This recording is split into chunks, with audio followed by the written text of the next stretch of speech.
Hey guys, it's Kristen here at Find Your Balance Dog Training, out for a walk with Mr. Angus, cute as a button, little Scotty dog, and I just wanted to chat a little bit about Alright, so really quick, how are we going to stop marking behavior in dogs? This can be male or females, guys.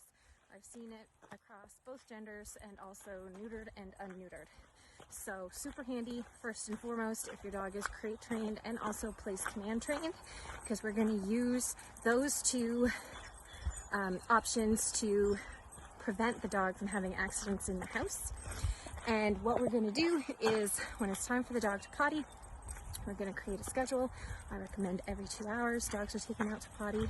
So we take the dog out, give him the opportunity to pee. What will likely happen is he will have one tiny pee in an attempt to mark something. So we're going to let him have that tiny pee, and then we're taking him back inside and he's going in the crate or on place.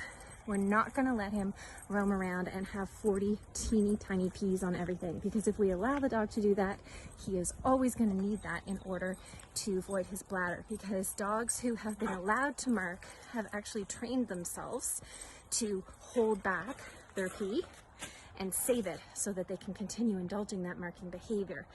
So next scheduled potty break, we're going to take the dog out, give him the opportunity to pee again.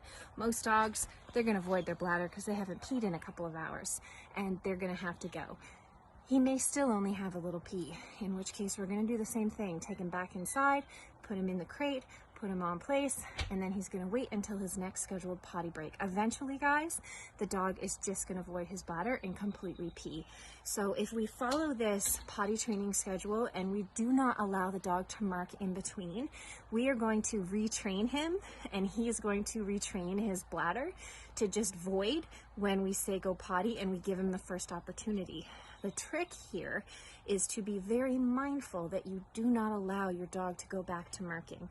So after he's had his big pee or whatever, and he tries to mark after that, we're actually going to correct it. We're not going to allow him to go back to that behavior, because it can be super, super frustrating and annoying and also gross when dogs are marking like on people's gardens, on their vehicles, on their homes.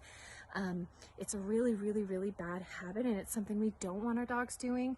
And if you have somewhere you have to be and you only have 5 minutes to potty the dog, and if the dog is set on marking, it's impossible to get the dog fully pottied in that amount of time. So I always find it super handy to follow this protocol.